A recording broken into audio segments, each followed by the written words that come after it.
Clark, Alderman Hurt, Alderman Spaghettis, Present. Alderwoman Swanson, Here. Alderman Parker, Here. Alderman Poulos, Here. Alderman Geenan. Present. Mayor Tomes? Here. Okay, we have a quorum. Start out. Mr. Bartels. Good evening. Here to talk tonight about our street maintenance that we've completed for 2020 and what we propose to do in 2021. This report summary we put together, and this is, in all honesty, we want to facilitate greater transparency between Public Works Department, the City Council, and the general public. The Public Works Department has created street maintenance project report, and this report covers completed and in-progress projects for the current year as well as planned projects for 2021. This report may not reflect the actual outcome of the upcoming construction season due to funding and other variables such as plan approvals. So with that, we'll get started. On the selection criteria, we put together, there's a lot of variables that go into selecting these projects based off a variety of factors. So weighted in the selection criteria is the PCI index. I did a presentation last year on street funding, and part of that presentation was there was a lot of discussion around the PCI, which is pavement condition index, and that's a rating from 0 to 100 on the street condition. And we had an entire survey done of the city and broke down the different street conditions on pavement types and gave them a rating factor. So we use that in selecting a lot of our projects. Location, obviously, higher traffic, more people see that street, more people drive that street, and so those are high priority projects. And our service action requests that we receive through our City Works program and Public Works. We do a survey of the amount of service requests that we get from residents, and then we focus some of our projects on those complaints as well. We do make an effort to spread the funding around to each ward in the city, and sidewalks are weighted based on tripping hazard, school zones, and dates of request. And most of the capital projects that are listed on the 5-year CIP plan are mentioned later here in this presentation on future projects. So this is a list of the completed maintenance projects that we completed in 2020. As you can see, most of these projects were from our pavement patching contract that was completed by Laud Construction. Municipal Services did a couple projects, started a couple projects. We actually had to have Laud Construction finish one of the projects due to the derecho windstorm, and honestly, COVID affected our workforces since April as well, when we had half of the workforce off trying to keep everyone safe. So, but this is a list of locations that we completed. A lot of those projects, or all of those projects, were good projects, had a good result. Ended up with a lot of happy residents. So, and again, these are projects that we completed from this year, basically from that list. This is 23.5 Avenue east of 25th Street. This street was, and some of these before photos are from Google Maps. A lot of them are from Google Maps. And so a lot of the pictures were from 2011. So, you fast forward that 8 or 9 years, and the condition is a lot worse. So that picture before photo does not do that street justice. A lot of that street was almost to a rubble concrete, especially towards the west end near 25th Street. And then you have the after photo. So 20th Avenue between 38th and 44th Street. This was more of we call it a pavement patching program, but some areas we do a small reconstruction of a street, which was what we just saw on the last slide at 23.5 Avenue. This is more of a pavement patching.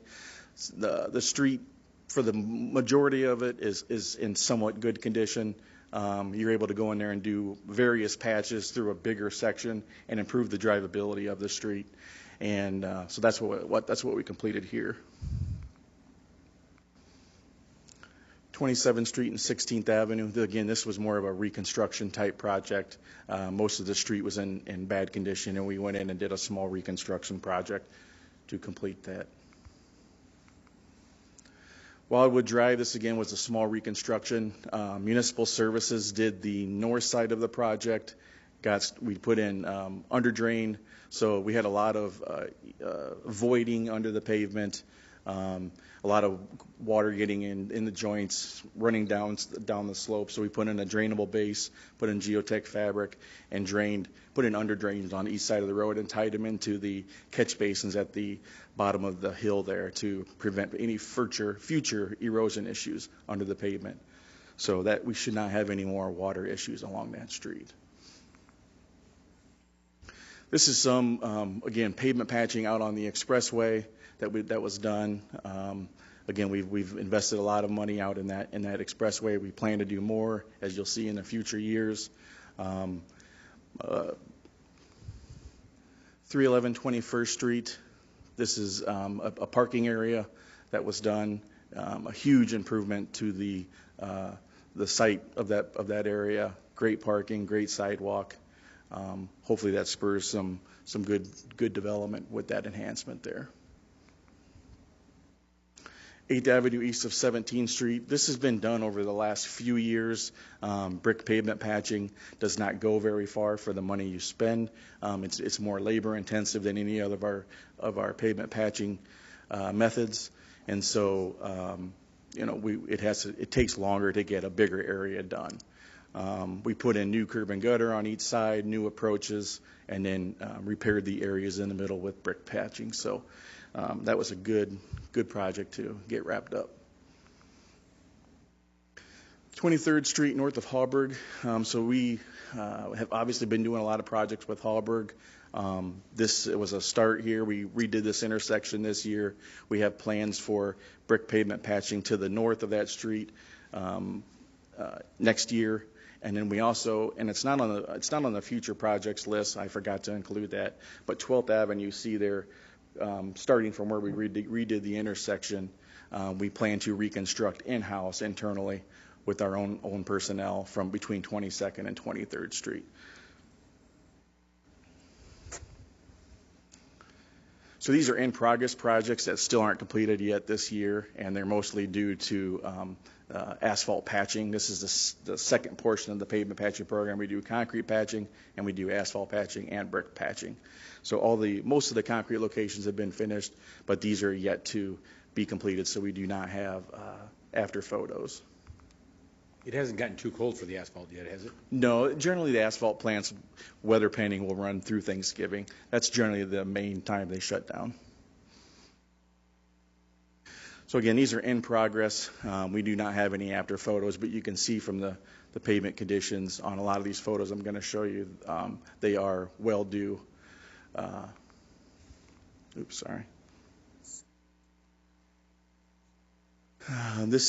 believe this is either 8th Avenue or 12th Avenue. Yeah, this is 12th Avenue between 20th and 22nd Street. This is 8th Avenue in the area of the 3100 block, next to, I believe, Wheel and Presley. We put a new curb and gutter. We're gonna come in and resurface that street. So again, it's asphalt patching, but we're doing a small reconstruction with that project there. I'm sure most of everyone has reviewed some of these projects that we proposed for 2021. Again, these were based off of the criteria that we selected, that we used to do the selections. And these are some of the photos that we plan to, of the areas that we plan to do. It's 22nd Street and 10th Avenue. This thing is touchy tonight. 23rd Street between 7th and 9th Avenue. Again, you've got some locations where the concrete's sticking up 2 or 3 inches. They do damage to our plows, damage to cars. So we're going to get those areas removed and get them replaced. This is a subdivision out in Southwest. The pavement condition is obviously in dire need of assistance, so we're going to do some pavement patching in that area. 31st Street and 15th Avenue. This is one of those locations like 20th Avenue that we did earlier this year. The pavement condition is not in the worst condition, but it does, a little pavement patching would go a long way into the improvement of the street condition. So we're going to do some random patching through this area. 33rd Avenue Court and 34th Street. Again, it's just, I know there's a lot of photos of streets that look like this, but you know, these are overdue. You can see some potholes in there that are 4 to 5 inches deep. 8th Street south of 18th Avenue.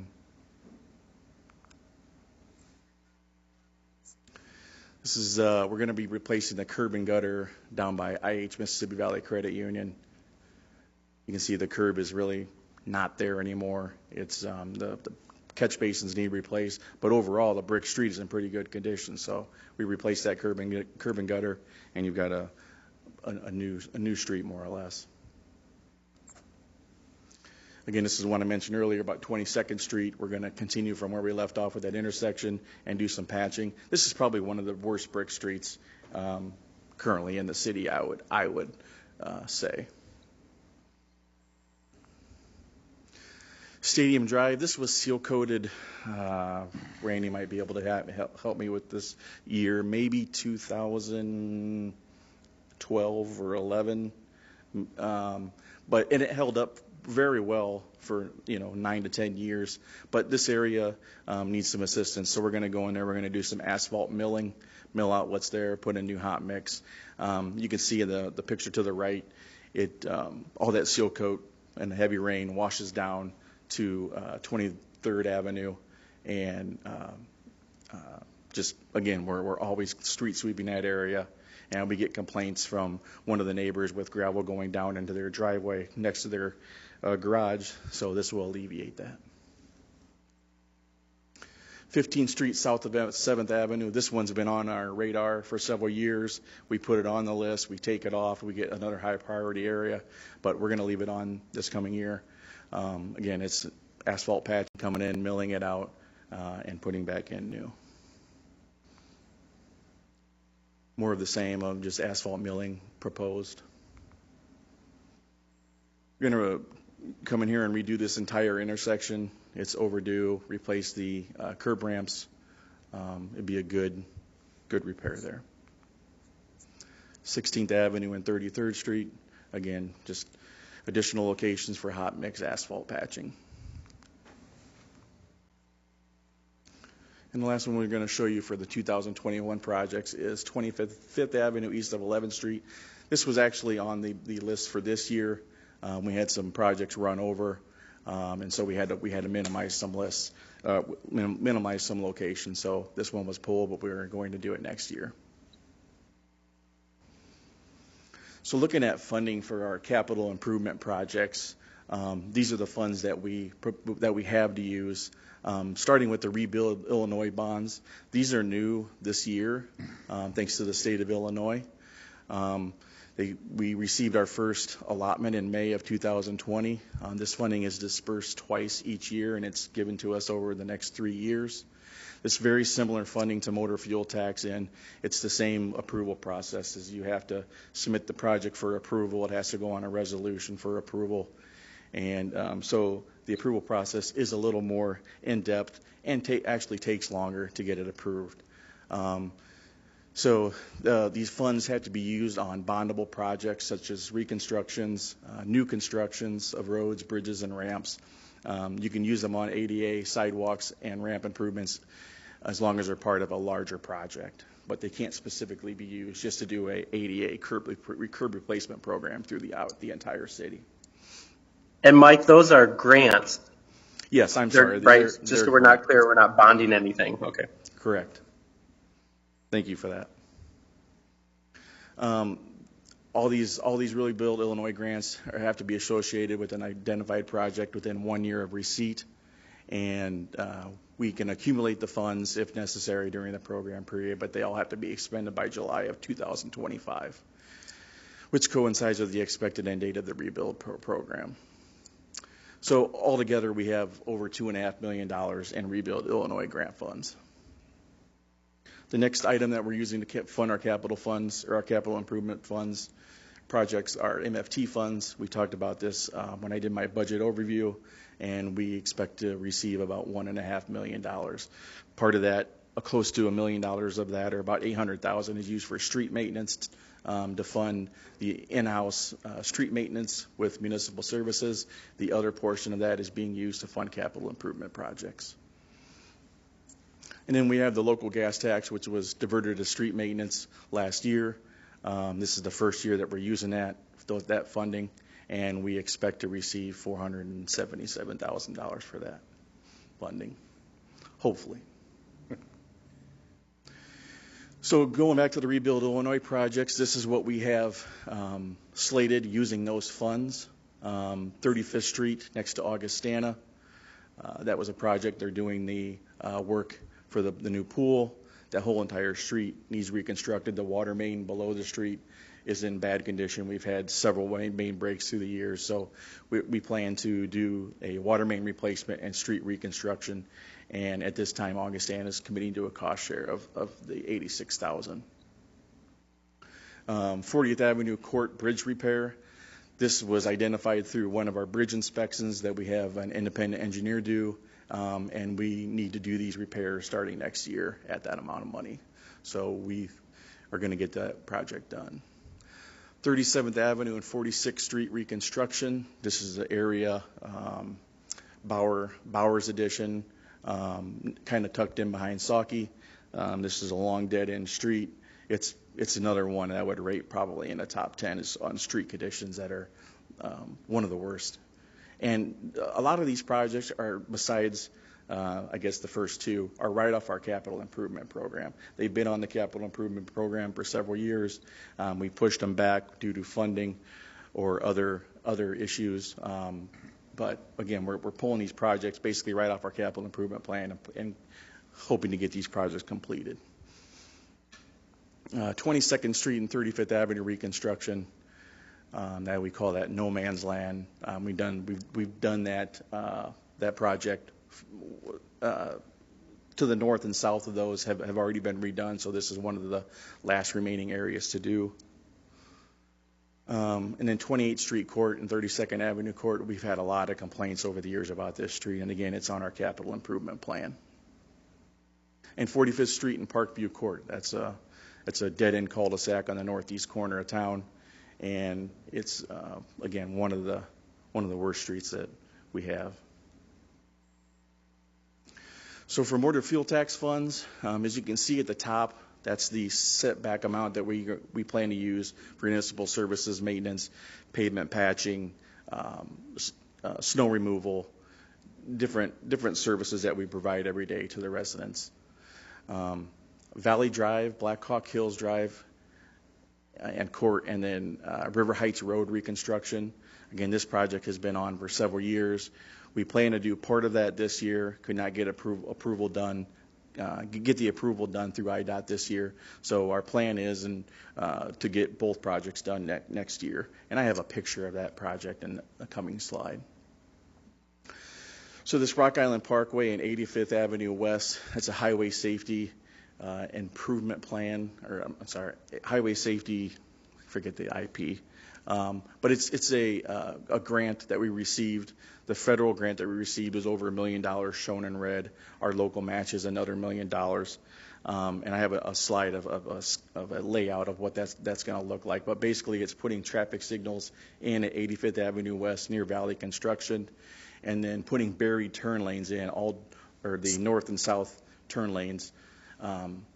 Buried turn lanes, so it's a safety improvement. It's putting in traffic signals, and it's also replacing pavement north south. That whole intersection will be reconstructed, and about 600 feet each way, north and south, will be reconstructed. Let's see, 31st Avenue resurfacing. That's slated for 2020. Again, we're receiving a federal grant on that project of $1.6 million. And then our local matches for MFT will be paid for by MFT. 30th Street resurfacing, same thing. We have some local funds that we're committing to that project. Then we have a federal share that we received of over $1.8 million for that project. Rock Island Parkway repairs, again, we've done a lot of patching on the east side of that expressway, but we plan to do some more in various locations in these future years. And then again, 35th Avenue reconstruction, that's for engineering in 2025, and in 2026 we would get that project going. This is the pictures of Black Hawk Hills. So the pink you'll see is an actual reconstruction, removing and replacing the concrete. The yellow is pavement patching, the area of Knoll Court, and those areas, the other area going down to the dead end. Those areas are not in near the condition as what you see on the right-hand side.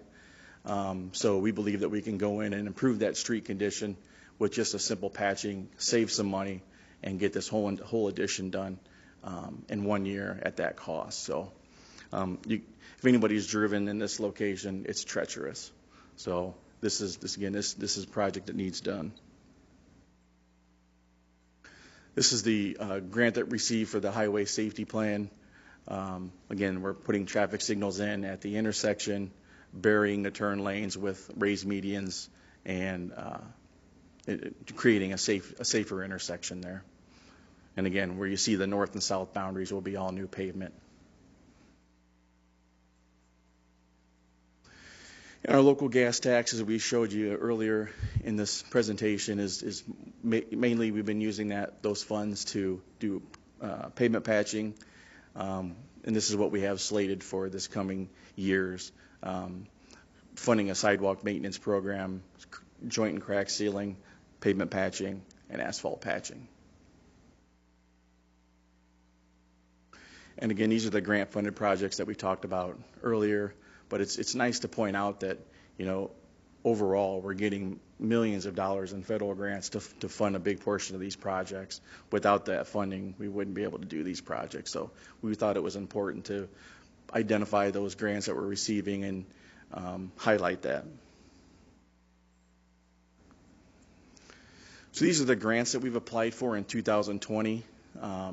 When we met with our FEMA rep in regards to the 2019 Mississippi River flooding, this discussion came out about, well, why are you continually having to rent pumps and put those out and the labor to do that? And they recommended us applying for this grant. So we put in for a $10 million grant to put in permanent flood pumps in all the areas that we put our temporary pumps in. And we're very hopeful that we would get some part of that $10 million. Don't know what we may get, but anything to get permanent pumps in would be a big bonus for us. We've submitted for the Rebuild Illinois grant for $1.8 million. The 11th Street reconstruction between 31st and 45th Avenue. Both these projects we did a public presentation or a public meeting as part of the grant submission this year, and we're hopeful to get some of that funding out of those. In the build grant for the Illinois 92 road diet, this is for planning and engineering, and this was for $3 million. These are the unfunded projects in our capital improvement plan we don't have funding for currently. We've applied for grants for these to hopefully get funding. We wanted to identify that they are on our CIP and they're not funded. And with that, I'll see if anyone has any questions. This is Alderman Forgettis, Mike. That was a very good presentation. I enjoyed watching that. Thank and you. I have 2 questions. Okay. The first is, if a resident wants to go online and check to see what your future plans are for street repairs, to see if there are streets listed, is that information available to them online? It would depend on what type of work they're actually requesting, or our capital improvement plan is obviously approved with the budget and available for review. Our pavement patching on a lot of the projects that we identified here tonight are not readily available. They could be readily available. I would just stress that when telling the residents, again, they're subject to funding. They could happen, they may not happen. We plan to get them all done, but if COVID extends and our revenue, our gas tax revenue is decreased by $100,000, then that's $100,000 that we can't get done. So I guess my answer is yes, we could highlight those areas or put them on our website, or they could call Public Works and we'd be happy to let them know our proposed plans for improvements. But we would be able to put these pavement patching locations on our website. Well, I noticed when I was looking at the presentation ahead of time, there were some streets that I know residents have been asking about, and short of me calling them up and telling them they're on the 5-year capital improvement plan, I wondered if they could locate that on the website like the capital improvement plan itself.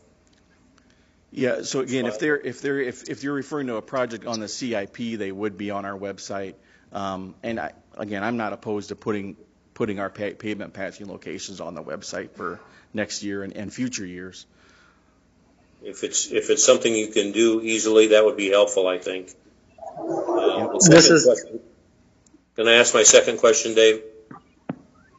The second question is, on some of your grants that you have written and requested, like, for example, the 11th Street project, will you know by the end of the year or not until after the end of the year whether or not we're awarded that grant?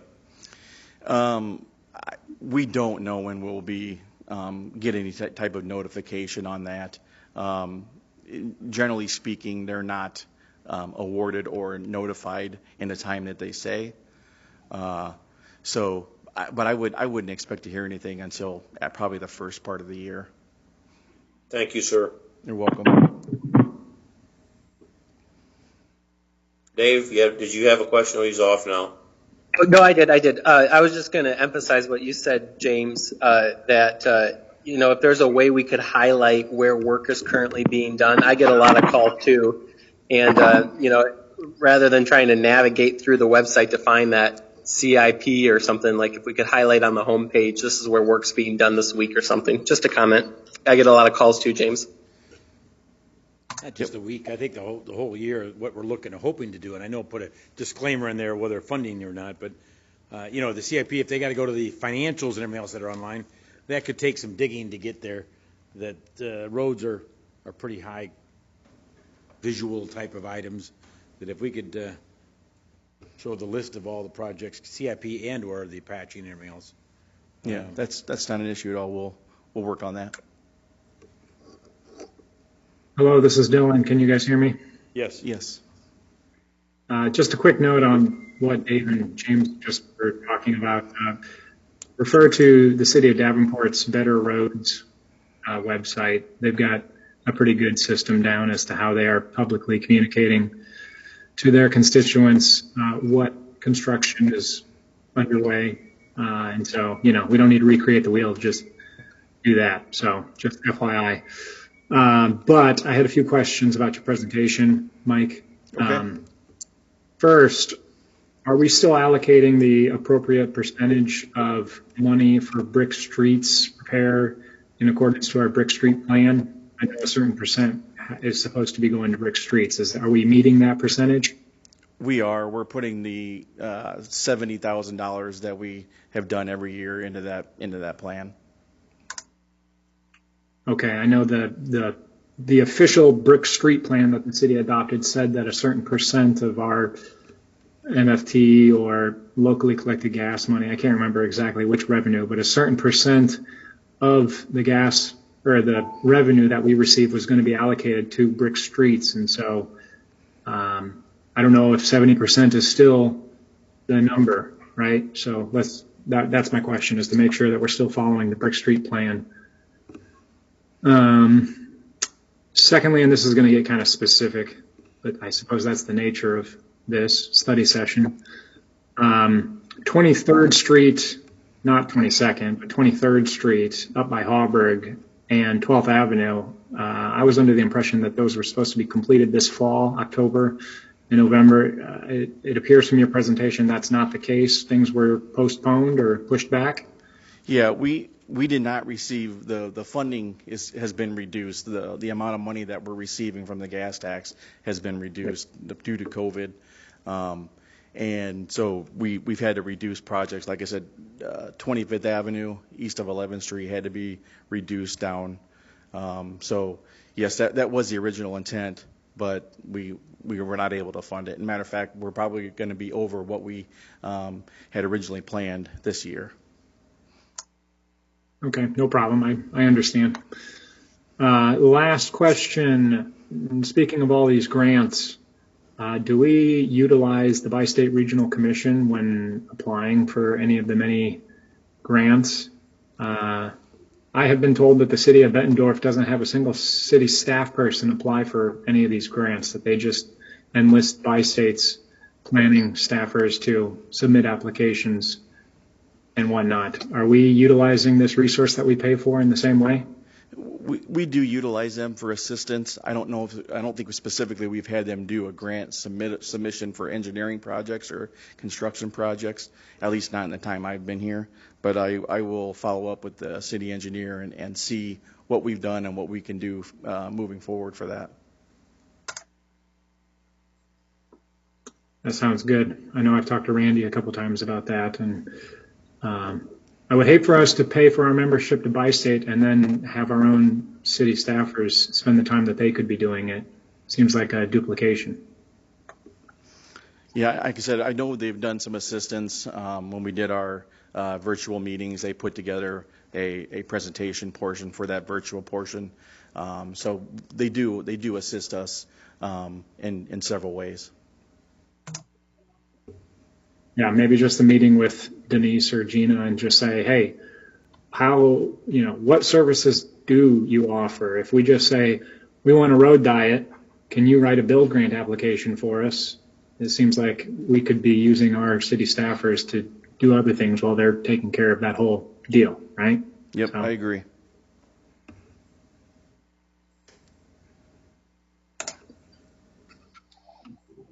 Any other questions?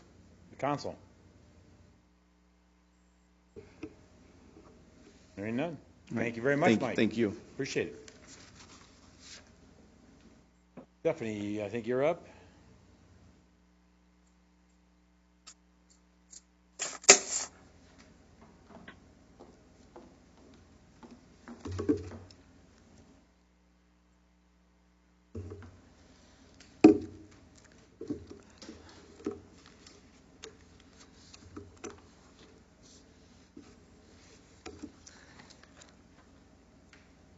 All right, good evening. So before I get started, I wanted to make sure to introduce a face to you that many of you know, but some of you might not, and that is Linda Barnes. Linda Barnes is here in the audience today. She is our accounting supervisor, and in the coming weeks and months ahead, you'll be seeing her a little bit more here in council chambers and online. So with that, we'll go ahead and get started with our purchasing policy discussion. And I was asked to provide an overview of policies that provide our guidance on city expenditures. So before we get started, as we talk about the procurement processes for the city, there's a lot of different terms that we use that, for the most part, are all synonymous. So we might say purchase, expenditures, charges, procurement. So they all kind of mean the same thing. And as we talk about our processes, while we'll be focusing some today on our payment that we make for the bulk of our activity, there are more than one way in which we expend city's funds. And I have 4 of them noted here. The first is actually our largest expenditure, and that is payments that we make by ACH and wire. So they don't go through our accounts payable system, and that is mostly our bond payments, debt payments, payments to the IRS, that kind of thing. And you see those pretty much monthly as a report item for council approval called the ACH report.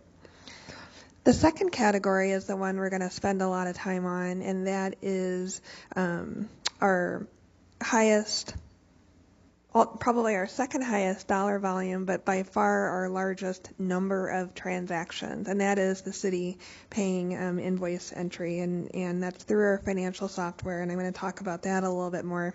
The third of the four items, purchase cards. So we do talk a lot about purchase card activity, and that's a lot of small dollar items in the scheme of our total expenditures, less than 1% of our expenditures, but an efficient way in which to make procurements. And then fourth, something a lot of people don't really know much about is journal entries. So that's that accounting mumbo jumbo that people talk about. But journal entries are basically when one fund has an expense that another fund of the city has to pay for. And so we'll transfer that expenditure by journal entry, and through that process, the cash is exchanged between funds. So that's called fund accounting. So 4 ways: ACH wire, invoice entry, purchase card, and then journal entries. So before we get into the content of my presentation, I wanted to just talk a little bit about the processes that surround how we pay bills here in the city. And we pay bills through both checks and ACH. So another kind of ACH, so vendors, like Mid-American Energy can say, hey, here's our bank account information. We really don't want to touch paper, and it's actually a better internal control. Here's our bank number and routing number. This is how you want us to pay you. So every council meeting, you guys have a check register or vendor list to approve, and within that, you'll see both checks and ACH entry. So how does that information get on there?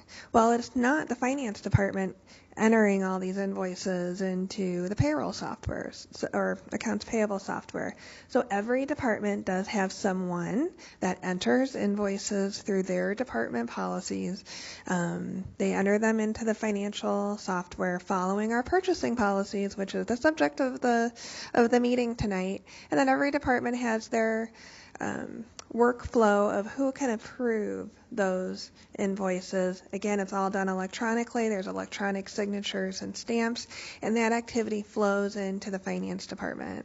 And on the accounting division side, they receive all of the massive amounts of paper every single week because we do pay bills weekly. They get copies of invoices, another backup documentation, and then they make sure that everything that's in the accounting software has paper attached to it. There's a lot of review of the document. We can't look at every little digit on there, but there are times that we do have to follow up with departments and say, hey, we need a little bit more information. This isn't an original invoice. We paid this invoice. All kinds of things. So I'm sure Linda can tell us stories about things that they catch in accounts payable. But for the most part, it's a great process. There are times, as we'll talk about in the purchasing policy, when an invoice is of a certain dollar amount and a purchase order is needed. And so there's an electronic workflow process to make sure that we get those issued. So I think that covers pretty much what I wanted to mention there. We do keep all of those files of invoices. Some of it's electronic, some of it's not. We file most of it by week when we get a FOIA request and have to go back to, gather paper. It's a lot of folders to go into and to find all that information. So with that, there's various policies that guide the purchasing of the city, and I have it divided into formal, various internal policies and instructions, and then we'll talk a little bit about GFOA standing for Government Finance Officers Association's best practices. So we do have formal policies in which we follow. The one that's highlighted right now is purchasing policies, but there are other ones that we'll talk about as well. So our purchasing policy was last revised in May of 2011, and it's a fairly simple document, but there's no doubt all of us that are involved in procurement have to go back and look at that, in certain situations and say, what are we supposed to do in this instance? But it's fairly simple. It has instructions for categories, just a few categories for purchases, based on cost, usually the total dollar of the purchase, and then a long list of 18 exceptions that have probably, been vetted over time of things that come up. So with that, I know this is small, but I'm sure everybody read every word of this, and even I gotta say, me sitting down to read this and to prepare to talk about it, I still saw things that I've never seen before. Because it's just, you read these things based on certain situations. But this policy starts with objectives, and that is that first, we want to make sure that we are achieving the lowest cost for our services and goods. We want to promote full competition, and that full competition helps us to make sure that we have good cost. That second bullet point references a standardized bidding process, and that's important. Some of those categories do require a bidding process, and it is so important that we follow that standardized and be consistent so that we're not exposing the city to risk and liabilities. We want to make sure that we comply with all local, state, and federal regulations. And I highlight that third bullet point because depending on the source of expenditures, especially if it's grant funds, there are more rules and restrictions we have to follow. I'm sure for those of us who have dealt with CDBG funds in particular, there are a lot of rules that we have to follow to spend a CDBG dollar. And the other ones are just kind of, common sense kind of things. Continuity of supply, make sure we're not wasting, and make sure that we don't have too many things on hand in which to accomplish certain pieces of work. So that takes us into the categories that I referenced. And there's category A through D.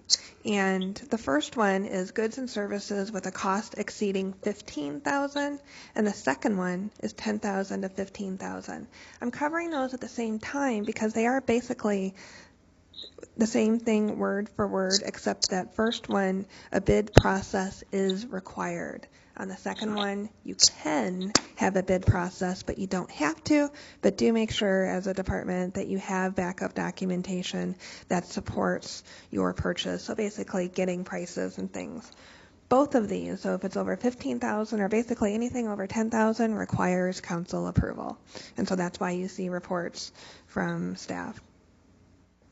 Category C is the $5,000 to $10,000, and these can be approved by directors, and it can also be approved by managers. And again, backup documentation is super important. The last of the categories is category D. This is things that are less than $5,000 and don't necessarily have to get pricing. Just depends on or compare prices. It just kind of depends on the purchase, depends on your time. There's always a cost benefit of going through steps. But in general, I would say it's always good to get pricing. There's another thing that's the same in all of these categories, and that is a reference to a purchase, a reference to a preference to use Rock Island vendors. And so you see that in each of these categories. So that's important and is contained throughout our purchasing policy. Under category D, there is some language that, 2 paragraphs, one that talks about how authorization can be transferred from city council to certain boards of the city. And so that's the fire and police pension, that's the library board, that's the parks board. And so those boards do have authorization to allow their staff to make purchases under these. And then there's also discussion about how do you come up with the price? So, is it each individual price or is it an invoice cost? So references for us that we use invoice cost when it comes to purchasing. So if we have to buy 100 street lamps, and we need to buy them all at once, it's that 100 street lamps as a total project that likely needs to be bid out because it's going to be over that $10,000 threshold. All right, are we ready for exceptions?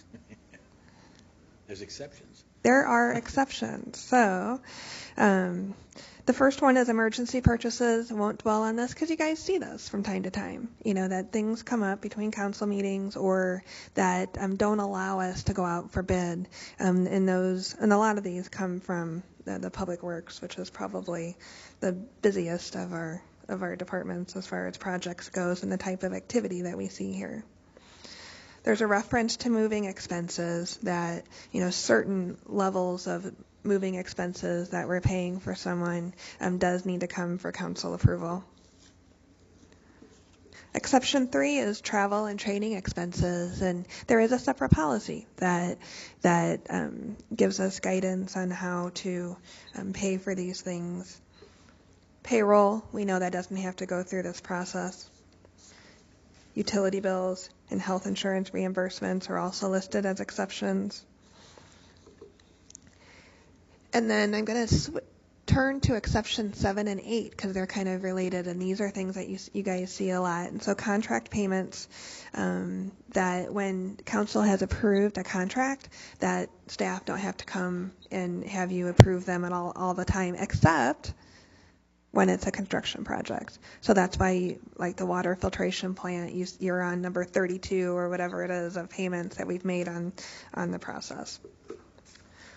Loans, bond payments, we don't bring those to you for council approval, but we are going to talk about that. While I'm saying we're not bringing it to you for council approval to say, hey, let me pay this bond payment, there is transparency efforts that we follow as a city, so it's not like these things are done in a vacuum. Exception 11, landfill and composting facility tipping fees, and then 12, also public works related, asphalt, ready mix concrete. I expect that over time these exceptions were needed. Something happened, and as we were applying that payment to the policy, we realized that exceptions needed to be made. Exception 13 is at the bottom of that page, internal service fund payments and interfund transfers. So I referenced that as the fourth way that the city procures services and charges, and that is by journal entries, so where we're transferring from one fund to another. We're also allowed exceptions related to temporary employment service payments, bulk fuel purchases, and certain grant-funded expenditures. So each of these exceptions gives some guidance on how these expenditures can take place and who might be involved in these processes. Exception 17 is financial services, and then exception 18 is payments required by state and federal law, so things like IRS, payments to the IRS, Social Security, unemployment insurance, and the like. So that covers the policy. Again, it's been established since 2011. And the next slide is kind of my list of the last 4.5 years of things that I've been keeping track of, whether it's questions of me or things where our policy could potentially be amended. Doesn't have to be, but these are questions that come up that then you go to look at the policy and say, how does this apply? So I'd like to spend some time on this. And again, this is potential. This is just Stephanie notes. I have notes on everything for those of you that know me. At any rate, the first one is define public-private partnership purchases. So this is coming up more and more, especially as we have Friends Group be such an integral part of improving our facilities. And so sometimes I'll get the question is, does our purchasing policy apply to the Friends of Hauberg? The Friends of Douglas Park. And so that's a policy decision.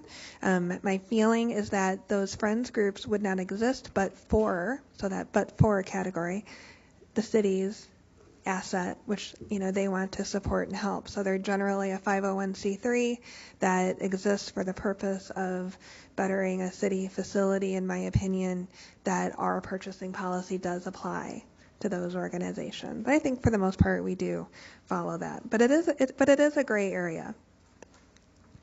I think our purchasing policy could reference other policies just a little bit more. So we do see a reference to the travel and business expense policy, which is due to be updated, but other things have changed since 2011. So in the last 9 years, we've seen an expansion of the use of purchase cards. It's a common business practice, but we don't really see a reference to that in the purchasing policy, and so that could be stated. This next acronym, GATA, could be considered a 4-letter word, right, Linda? Yeah, well, she doesn't swear, but I do sometimes. But GATA stands for Grant Accountability Transparency Act, and this is it's been a state and federal government initiative to add more transparency and rules surrounding purchasing. So we spend a lot of time, both in our department and other departments, making sure that we're in compliance with GATA. And there's all these different granting agencies, whether it's from Public Works or from CED, from Parks. They have all these different rules, and we're individually auditing and being subject to audit for all of these different things. So there are a lot of requirements related to GATA that could be included in our policy, and they're found within the second chapter of the Federal Register. So separately reference our goal to purchase locally. So we could, instead of having it in every section, just kind of highlight it, that we do want to purchase locally and define that. Is it Rock Island? Is it, Rock Island and then the county and then city, state of Iowa or other places last. So we could kind of define that and even give some additional weight to local purchasing over outside. Use of DBE contractors, so disadvantaged business enterprises or minority business enterprises. So we do have a responsible bidder ordinance, which I didn't mention in here, but those kind of things are important to keep in mind. This next one's a big one, and I brought this up a few times over the last few years, and this is also a policy decision, and so it's whatever you're comfortable with. But for many years now, the state of Illinois threshold has been more than $10,000 for an elected body's approval. It's actually now $25,000. And so what would that mean if we change this to $25,000? Is it would mean less would come to you for approval. So you just kind of have to weigh the comfort level of your approval processes with, the numbers of items on a council agenda. Our council meetings aren't inordinately long, so the 10,000 threshold I don't think is adding to our evenings, and, we're here for the people, but it's just something to keep in mind, is that the state does allow up to 25,000. So this one, Alderman Geenan might do a hooray on it, and, the concept of adding a focus on environmental issues or clean energy, for, again, that point scale or rating scale for purchases. We certainly know that, buying diesel engine vehicle is probably less than, biodiesel fuel. I don't know what I'm talking about, but, there's a difference in cost. And so, is it important to the city to, do things using clean energy, if it costs more? So it's just something to weigh. But, I would say don't pigeonhole yourself too much, leave yourself some flexibility. But, the purchasing policy, as it's written, says we want the lowest cost. So it's kind of precluding that. Before I move beyond the purchasing policy, if I could just take a breath, does anybody have any questions or comments? I don't know if this is the right time to ask this or not, but talk about local and Rock Island. I don't know what the pros and cons are. I know some of them. That if even on bidding, if we had a percentage variance, so if there was a Rock Island vendor that was allowed to be 5% higher than anybody else, you still consider that low bid. And I throw those numbers out. I don't know if it's 2%, 5%, 10%. And I know that we got to watch taxpayers' dollars, but it's also favoring Rock Island, and it kind of pushes that supporting the local community. So there are some good examples of other purchasing policies that would have a very different look than ours. It would be quite a project to go through and expand that, but you do see municipal purchasing policies that give some guidance to that. So. I didn't know if you'd had any experience with it, liked it, disliked it, don't know. It's not so much for me to say, but I would value supporting our local businesses and the local economy. I think, and maybe it's 5% or $1 threshold. Yeah. Just kind of a little bit of both where you apply each. Any other comments or questions? I have a question, if I may. I know there's a gentleman in the audience. If you want to, we see a lot of purchases on these purchase cards that go to Amazon or internet purchases. That comments have been made by other aldermen, and I think all of us share the same concern. Is if those items could be purchased within the city of Rock Island, is that something that a department manager is responsible for, to make sure that the people that are authorized to make those purchases are doing that in Rock Island, or You know, where does that fall? Does So- that make sense? Yeah, it does. So look, there's always a cost benefit in purchasing too. You know, there is certainly some element of ease in having those items delivered to your door. For instance, last year when I was buying binders for a project, gosh, it was really easy for me as a director just to go on Amazon and purchase, you know, these binders for $1.78 a piece rather than run to Office Depot and Moline, you know, or have one of my staff. So you have to think about the cost benefit. You know, also, you know, one of the things to keep in mind is our spend monthly on Amazon is anywhere from $40,000 to $70,000 a month. Or not Amazon, purchase card. Amazon is, you know, maybe just a few thousand. Our expenditure budget for the city is anywhere from $100 to $130 million. So on a percentage basis, it's very small. So I'll add that. But I'll also add is that when we do get comments from council, which we do, and even from the public, that both Randy and I have been very forthright in sending out communication to departments, just reminding them of the importance of trying to buy those things at Handy True Value or the dollar store or Hy-Vee, you know, and the like. And I really do think they do, and they do listen. So it's just something to keep in mind is that it's ultimately up to directors, but you know that your leadership is pushing that message out there. Don't you think, Randy? Yes, and the directors are reviewing all of the purchasing card statements. Well, and she does bring in another item that I think many of us in council, and I may be guilty of it from time to time myself, is that we don't take into account that when we send that employee up to Handy True Value, that has a cost related to it also. We're paying that employee X number of dollars an hour, and if he's up there for 30 minutes, well, that $10 item now becomes $10.45, which may be cheaper just to order it on Amazon. And driving a city vehicle also, so city gas and I thought wear all and of our tear in a employees city walked. vehicle. Well, then it would take more than half an hour to get to Handy. I understand. Little side note on that, of course, if it's local, if it's a Rock Island business, it obviously helps, but we don't pay sales tax. But interesting enough, now I believe it kicked in this last year, anybody ordering from Amazon or whatever, the sales tax does come to the city or the state, and then the state passes it down. So with our Amazon account, we have made some changes where we are now not paying sales tax on those Amazon purchases. So everybody had like individual Amazon accounts, and now we have a corporate Amazon account, and so our sales tax certificate is on there. That's a pretty new thing that I probably didn't communicate, but trying to avoid us paying sales tax in as much as possible. Well, and I brought that up just because I know that, and council, as far as I know, does not want to micromanage the departments to do that.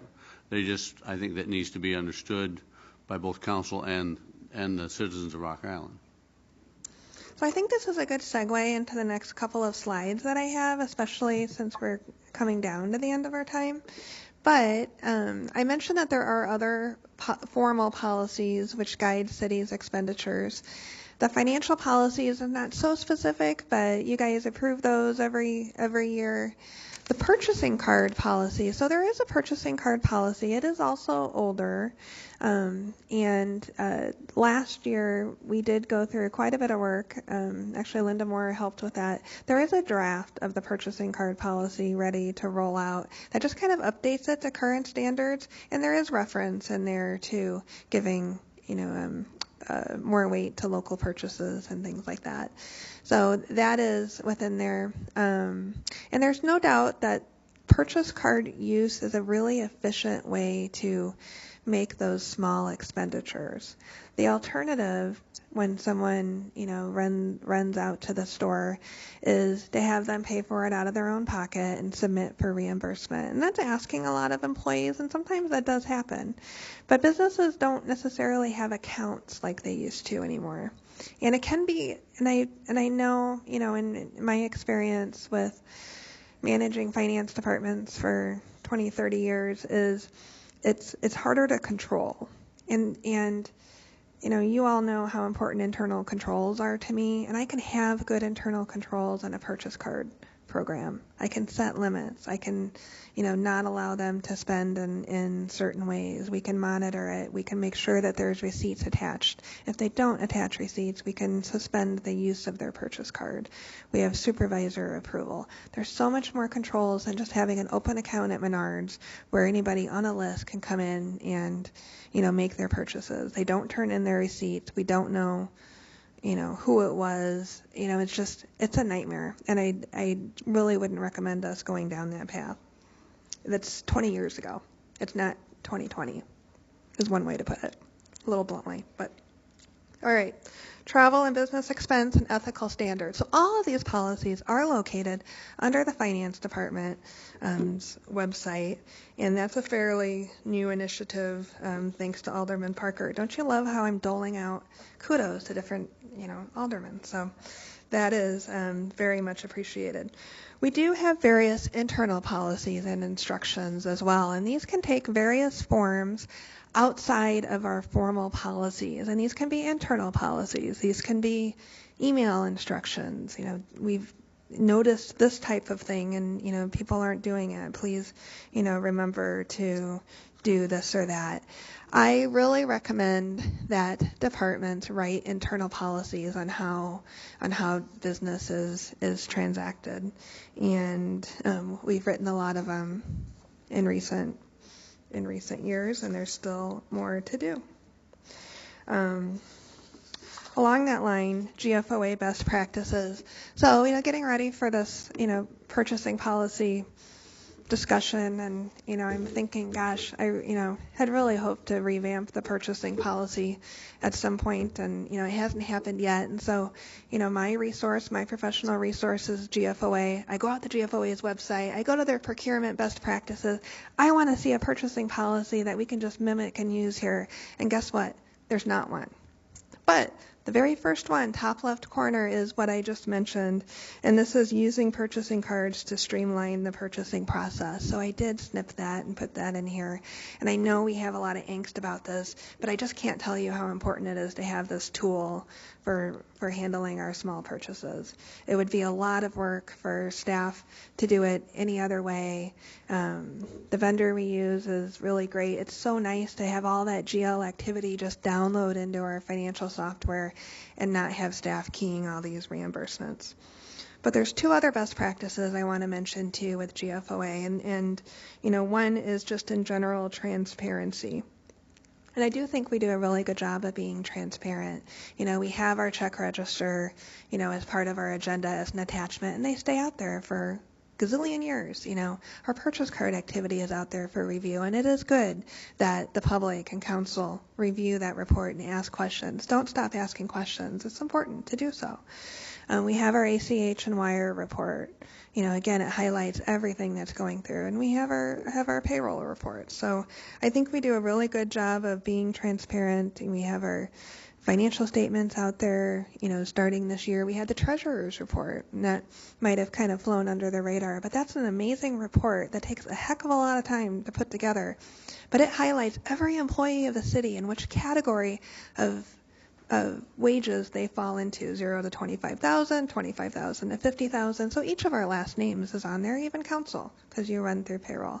But also all of our vendors are on there. So the sum total of every single vendor, if we paid them over, I think it's $25,000, is on that report. And that report is now on our website and was published in the paper for a cost of $1,700.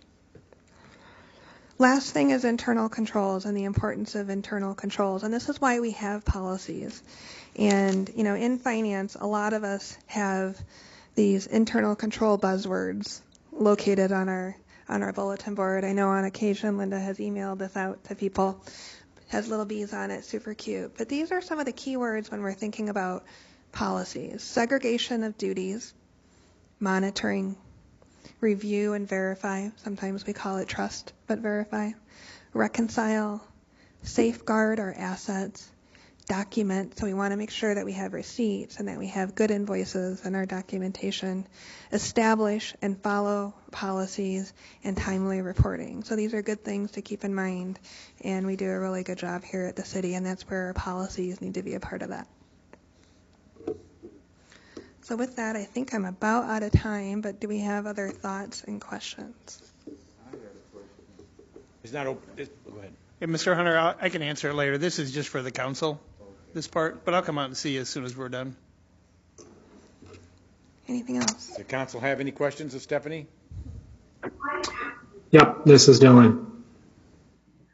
So I've noticed some municipalities have like a central purchasing officer or something to that effect. At the very beginning of your presentation, you discussed how each department has their own internal process. Do you see, would it be, I guess, the current way that the city is doing things, is that the most efficient in your opinion, or should there be one department or one person in charge of purchasing for all of the city departments? So in the past, the city did have personnel that were devoted to purchasing. For a city our size, you don't normally see a purchasing department or a purchasing staff person. And so I think for our size, it works well to have departments manage their own purchases. They know how to bid out yards of asphalt or auditing, do an audit RFP. To have one person, and probably the theory would be finance. You know, even me as a finance director, I wouldn't really know how to run a parks department, you know, or how to, you know, procure tree trimming and things like that. And I suppose, you know, a purchasing professional would, but we don't have that level of activity. If we were ever to see an issue where we're not getting good pricing, and anymore, gosh, you know, every government has everything online. You know, you can see what other people are paying for goods and services. You know, if we're not paying the going rate, then we would know. So as long as we're getting good prices on things, I think it makes sense to have the decentralized process. Sounds good. And then quickly, last question from me. I am and was particularly intrigued by your mention of public-private partnerships. I know that just in my experience, there has been a lot of confusion and frustration. For example, you know, things like when does prevailing wage for construction projects come into effect with the Botanical Center, for example, or even Hauberg's projects that they have done. I'm curious, I anticipate the city will have an increasing number of service agreements, like our recent one that we executed with Dari, as we try to pursue creative ways to extend our capacity while not spending much more money. Do you think that there is a similar issue with not only public-private partnerships like Friends of Hauberg, but also organizations that we enter into service agreements with, like Dari? It's an interesting question that I hadn't really thought about, but what comes to my mind is when I think about the questions that have come up in the application, it tends to be more construction related and procurement of supplies and assets of the city. So I'm not seeing as much the application to Dari providing services, but if, you know, they're, you know, if we're going to buy street lights, you know, that would be more where the city's purchasing policy should apply. But if we're paying someone to, you know, do a marketing ad, I think that's kind of different. But it brings up the question that we need to flesh out those details. And some of that will just come with, you know, time as we go along. I mean, this is just, it's a new world that we're stepping through, and we're not alone. Right, yes, I'm thinking Dari is a developer, and questions like prevailing wage is a good example. You know, I mean, if they have this service agreement with the city, what projects that Dari do is subject to prevailing wage versus not? I think that's an issue that we should probably figure out. Mm-hmm. Good one.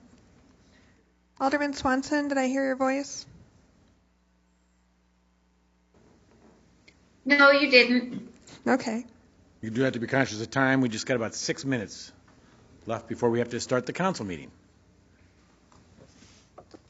So thank you very much for the presentation. Thank you, yes. Always a learning experience. All right. We will take a quick, short break. It's the same Google Meet for the meeting, yeah? It is. Thank you.